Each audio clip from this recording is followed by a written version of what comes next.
একটু পিছনে চলে যাবে নাম্বারটা ভাইয়া একটু পিছনে চলে আসে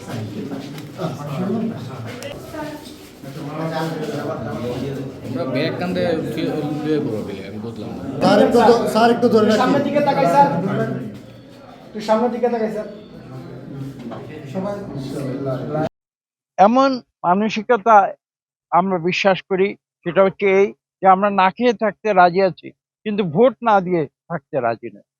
এবং মানুষ কিন্তু, বাংলাদেশের মানুষ তাদের রাজনৈতিক অধিকার সে সম্বন্ধে তারা সম্পূর্ণ সচেতন। 4টি নির্বাচনের পরে আজকে আমরা সুষ্ঠু নিরপেক্ষ পরিবেশে আমরা ভোট দিতে এসেছি।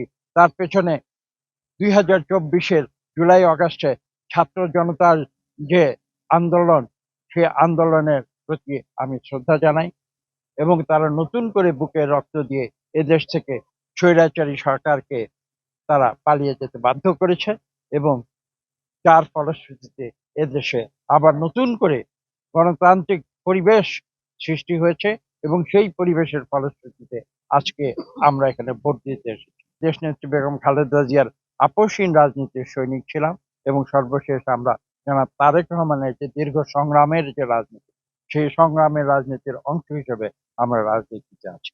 আজকে বহুদিন পরে, প্রায় 2 দশক 17 বছর পরে সেই পরিবেশ সৃষ্টি হয়েছে এবং সেই পরিবেশের সুযোগ নিয়ে বাংলাদেশের ভোটার যারা আছেন, প্রায় 13 কোটি ভোটার, তারা ভোট কেন্দ্রে এসে আজকে তাদের সেই অধিকার তারা প্রয়োগ করবে।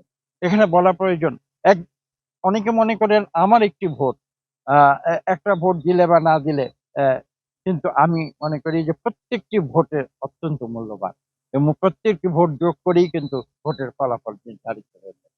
কাজেই বাংলাদেশের মানুষ তারা রাজনৈতিকভাবে সচেতন, যেটা আমি একটু আগে বলেছি। তারা সচেতনভাবে তাদের ভোটের অধিকার প্রয়োগ করবে এবং তাদের এই ভোট প্রক্রিয়া আমি বিশ্বাস করি বাংলাদেশের ভবিষ্যৎ কল্যাণের জন্য নিয়ামক শক্তি হিসেবে কাজ করবে।